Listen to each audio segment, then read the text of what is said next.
Franklin Lam resigns from EXCO. Strong wind signal number 3 in effect. And in Japan, Taro Aso retracts a controversial remark.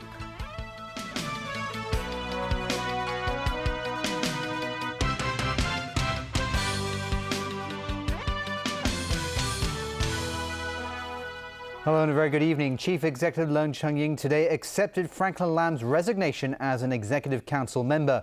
Meanwhile, the Department of Justice has decided that no prosecution will be instituted against Lam. This follows an ICAC investigation into allegations of giving illicit advantages and misconduct in public office against Lam. Evelyn Leung has our top story tonight. Franklin Lam began taking a leave of absence from the Executive Council last November after the ICAC launched an investigation into complaints against him.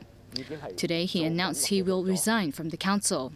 At the same time, the ICAC said the Department of Justice had decided not to press charges against Lam over complaints of alleged misconduct in public office and offering illicit advantages.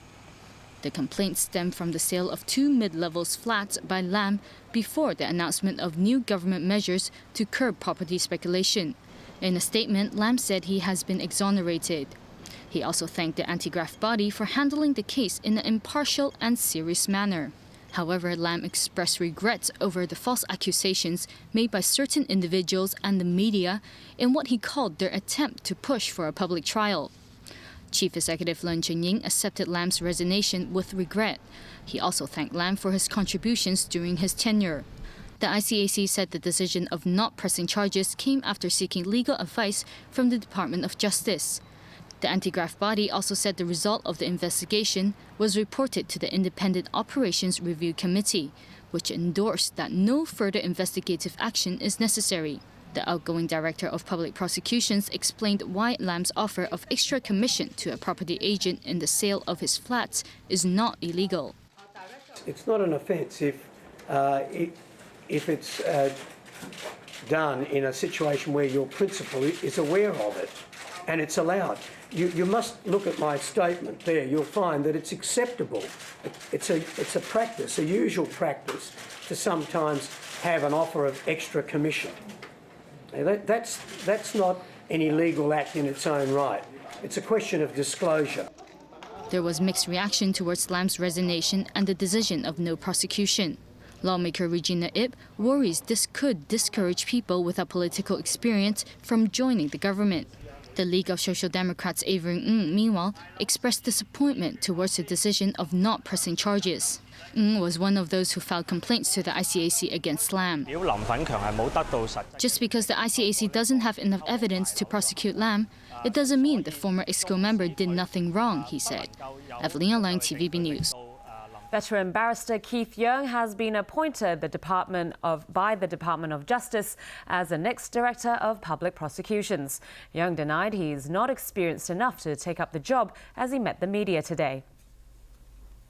Insofar as my perceived lack of experience is concerned, I have been practicing for 25 years. And over the 25 years, I have never ceased practicing in criminal law. So when defending, I have the chance to observe how prosecution works. And in fact, over the years, I've also done prosecution works on behalf of the Department of Justice. So in that regard, I'm confident that I have enough experience and knowledge about the operation of the Department of Justice. Yeung will officially take up the post on September 9th. The 48-year-old barrister is replacing Kevin Zervos, who reaches retirement age later this year. The strong wind signal number 3 is in effect as Tropical Storm Jebi edges closer to Hong Kong. At 7 p.m, Jebi was about 620 kilometers south of the territory. It's forecast to move northwest at about 12 kilometers an hour towards Hainan Island. According to its present track, Jebi will be closest to Hong Kong during the day tomorrow. Weather-wise, the rain band associated with Jebi has been affecting the territory, bringing us heavy scattered showers in the afternoon, and we will expect this situation will continue. It was windy and showery in many parts of Hong Kong this afternoon. The observatory says local winds are now strengthening gradually because of the combined effects of Jebi and the ridge of high pressure in southeastern China. Members of the pan-democratic camp have been invited to a dinner gathering with Chief Executive Leung Chun-ying. As Evelina Leung reports, political reform is believed to be a key topic. 29 people, including politicians and scholars, are said to have accepted the invitation. They're having dinner with the chief executive at Government House. Among those expected to attend, Chen Man-kwong and Lau Chi-kwang of the Democratic Party, Stephen Chan of the Civic Party, and Louis Xi of the New People's Party. Ray Yip and Linda Lee, both of City University, are among the academics expected to attend. While many believe the topic of political reform will top the agenda during the dinner tonight, Chen Man-kwong doesn't believe anything concrete will emerge from the event. I think it's just a dinner. It's just a beginning to tell the public. Now we have a way to listen to the people about the political reform, about the universal suffrage of the CE in the future. John said after listening to their views, the government can then set a timetable for universal suffrage in Hong Kong. Executive Council member Bernard Chan agreed with the former lawmaker from the education sector, saying the dinner gathering alone won't change the current situation. He said different parties won't reach a consensus over universal suffrage by simply having dinner together. Evelina Leung, TVB News. Turning overseas now, Japanese Deputy Prime Minister Taro Aso has retracted earlier comments suggesting his country should follow the Nazi example of how to change Japan's constitution. Aso, who's also finance minister, insisted today he was misunderstood and the remarks were misinterpreted. He said he only meant to say heated debate on whether Japan should change its pacifist constitution to give a larger role to the military is not helpful.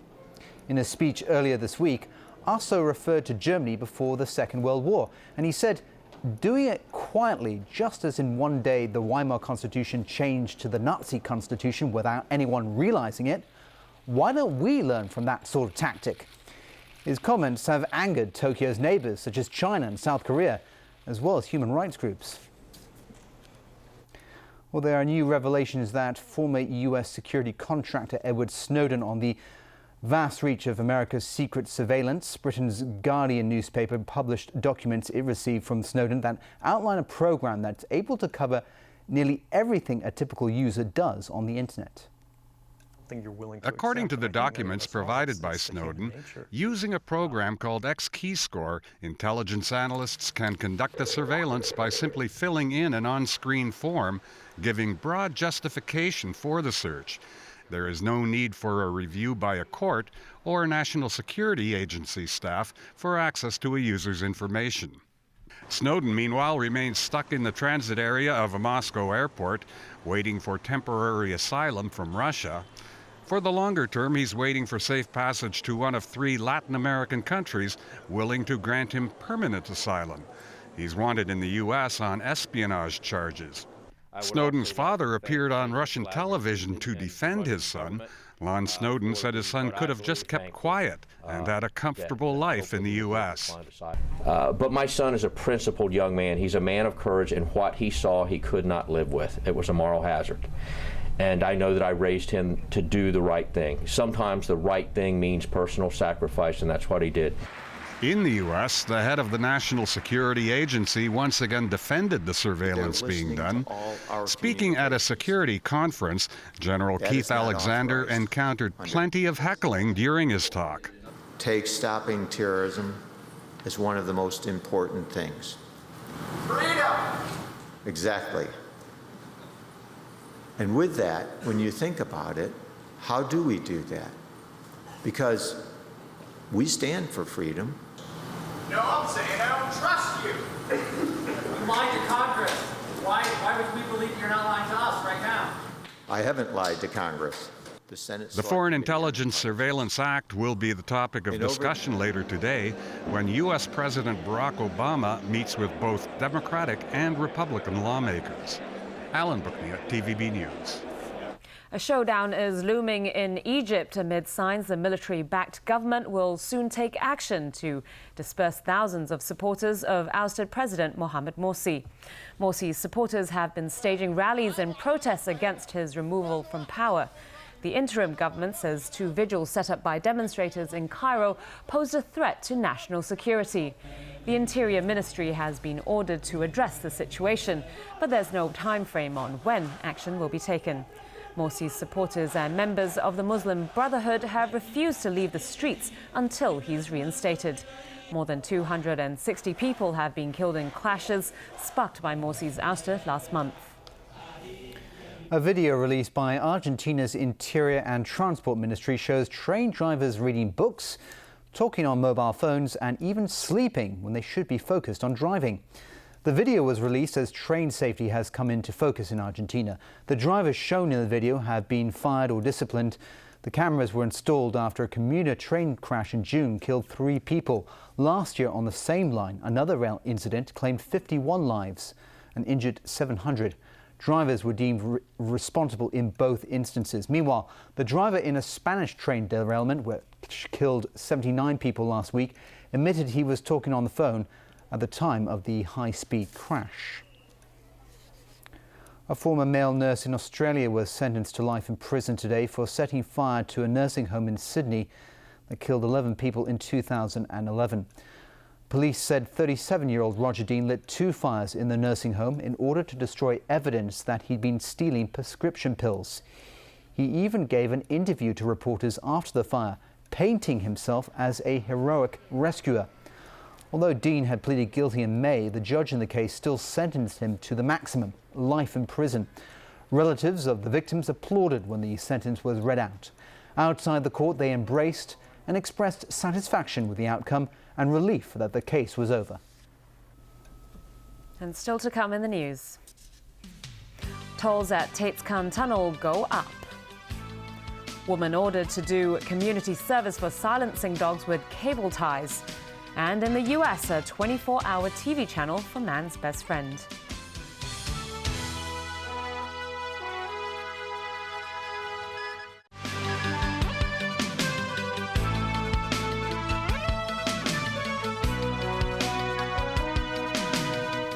And we're back tonight with more local news. Tolls at Tates Khan Tunnel went up today, and the government expects about 600 vehicles each day to switch to other routes because of the toll hike.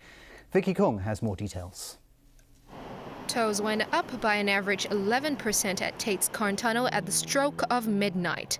Despite the toll hike, traffic remained busy during the morning rush hour. Motorcyclists using the tunnel now have to pay an extra $1. For private cars, taxis, minibuses and trucks, there's a $2 rise in the tolls. Tates Khan Tunnel went into service in 1991 and relieved traffic congestion at the Lion Rock Tunnel. Now, with the new toll adjustment, the government is expecting about 500 vehicles to be diverted back to Lion Rock Tunnel every day. Tates Khan Tunnel Company Limited managed to cut its annual operation costs from $86 million in 1997 to $64 million in 2012. The company last raised the tolls 2.5 years ago. Vicky Kong, TVB News. Local green groups are questioning an impact assessment the airport authority is doing on a proposed third runway. They say it doesn't fully take into account the effect the project and others in the area will have on an endangered species of dolphin. But the authority says that's not so. Rachel Lung reports. Last year, the airport authority began looking at ways building a third runway might affect the local environment. One of the biggest controversies is the impact the project would have on the endangered Chinese white dolphin. But an independent consultant hired by the authority said it wouldn't be too bad. I don't want to, with my talk, give the impression that the airport area is a particular high hotspot of activity. It actually isn't. It looks like it is a general use area, and may even be a little bit lower use than, for example, off western Lantau and some other areas. Still, with many dolphin pods found hunting for food in the area, the authority promised to expand a vessel restriction zone around the third runway to minimize any disturbance. But local green groups are questioning the validity of the environmental impact assessment. They say the authority didn't take 7 other existing reclamation projects in the northern Lantau into consideration. We proposed that either the government or the airport authority to conduct a strategic environmental assessment to look at the cumulative impact from different projects that may affect to the dolphins or even the surrounding marine environment. But the authority stressed it did in fact consider the possible effects from other construction projects in its assessment. And it is holding a 4-day exhibition in Wan Chai to explain the details and allow members of the public to offer their feedback. Rachel Lang, TVB News. A scheme which will extend the monthly fruit money allowance to Hong Kong's senior citizens living in Guangdong has started accepting applications. But there are concerns the details weren't thought out so well. Early this morning, many elderly folk now living in Guangdong crossed the border to Shengshui. That's where the Social Welfare Department's new Guangdong scheme offices. Many of them didn't realize they could have got the application forms in Shenzhen. But one of the most common problems found today was the need of a proof of address. Federation of Trade Unions lawmaker Wong Kwok Kin said many of them are renters, so utility bills are all in landlords' names. The Guangdong scheme will allow those who choose to retire in the mainland province to get the $1,135 monthly old age allowance. It was previously only offered to those living in the SAR.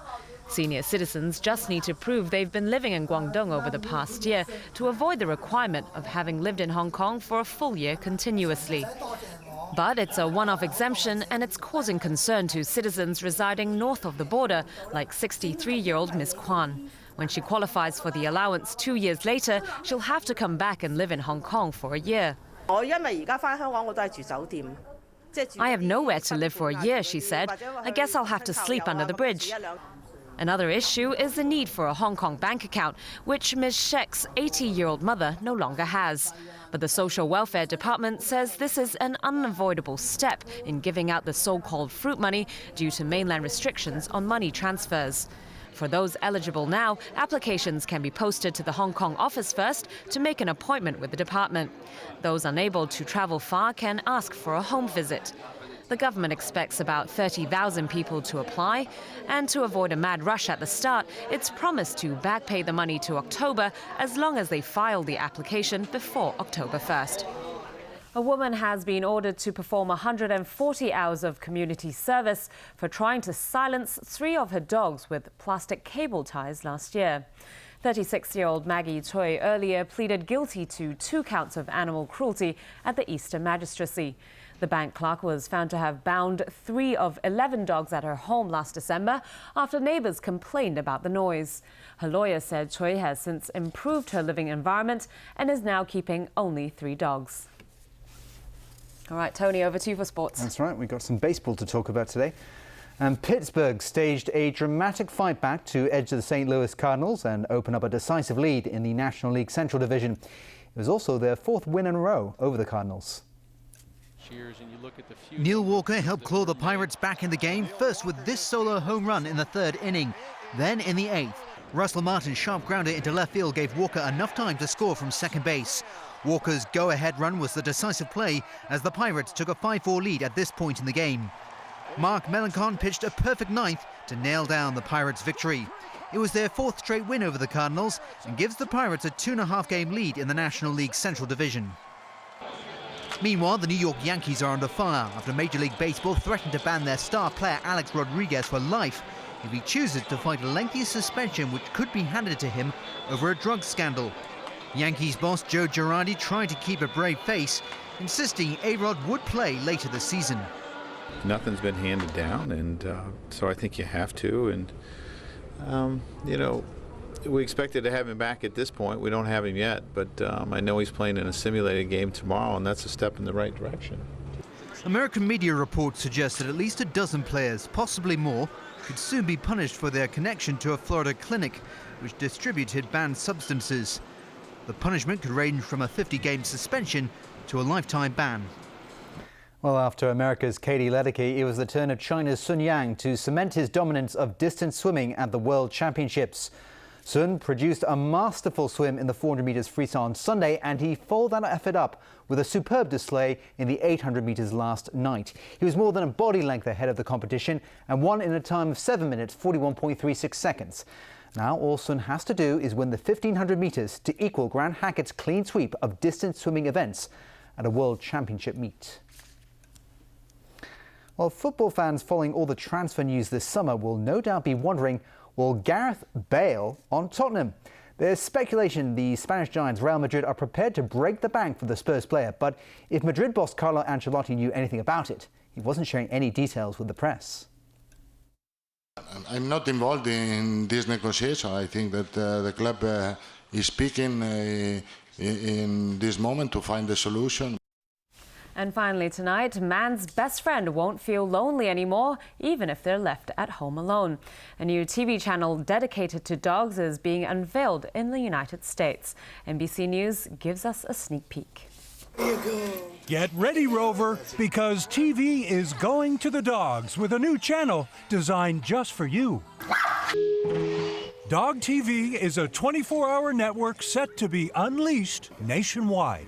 When dogs are home alone, they're not very cool with it. They suffer from stress, anxiety, separation anxiety, a lot of them. The goal? For you to be able to go to work and know Sparky isn't home chewing up the furniture.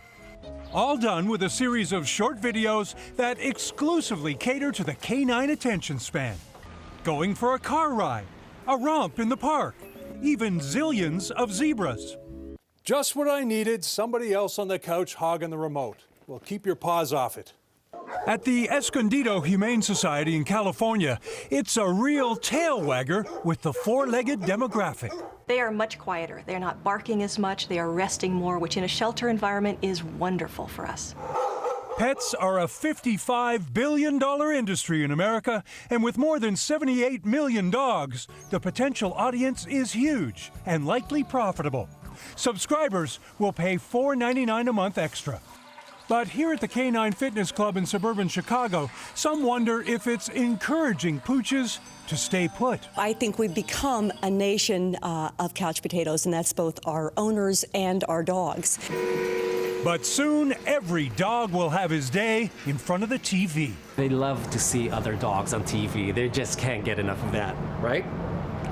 And the ratings just might go through the roof. Kevin Tibbles, NBC News, Chicago. Well, they have dog yoga, so why not dog TV? At least someone's trying to treat their dogs right. That's right. That's the news for tonight. Thanks for watching. Good night.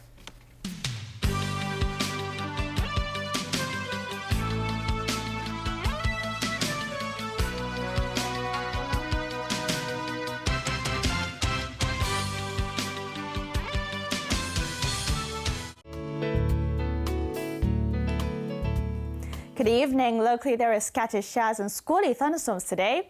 And as tonight's situation chart shows, Tropical Storm Jebi is estimated to be about 620 kilometers south of Hong Kong. It is forecast to move northwest at about 12 kilometers per hour across the central part of the South China Sea in the general direction of Hainan Island. Today's temperatures ranged from 26 to 30.7 degrees, and the relative humidity was between 75 and 96%. Winds are moderate to fresh easterlies. The current temperature is now 26 degrees Celsius, with the relative humidity standing at 96%. 1.6 millimeters of rainfall has been recorded since midnight. The strong wind signal number 3 is currently in force. So Freddie, how's the weather tomorrow?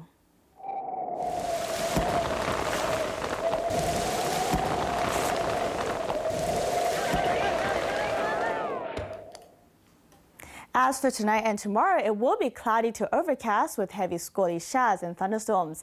Temperatures will range between 25 and 29 degrees. There will be squally showers on Saturday, becoming fine early next week. Tomorrow's API is forecast at 10 to 50, and the pollution level will range from low to medium. And the maximum UV intensity forecast for tomorrow will be about 3. And here's the latest global weather update. Sunny in Shanghai, showers in Taipei, rain in Xiamen. Rain in Guangzhou, showers in Macau, cloudy in Chengdu. Thunderstorms in Beijing, cloudy in Seoul and Tokyo. Thunderstorms in Bangkok, rain in Ho Chi Minh City and Manila. Bright in Kuala Lumpur, thunderstorms in Singapore, showers in Jakarta. Thunderstorms in New Delhi, rain in Karachi and Mumbai. Sunny in Cairo. Showers in Brisbane, sunny in Sydney, rain in Melbourne and Auckland. Cloudy in Toronto. Cloudy in Vancouver and San Francisco. Bright in London, showers in Paris, sunny in Amsterdam. And that's the weather. Have a lovely evening.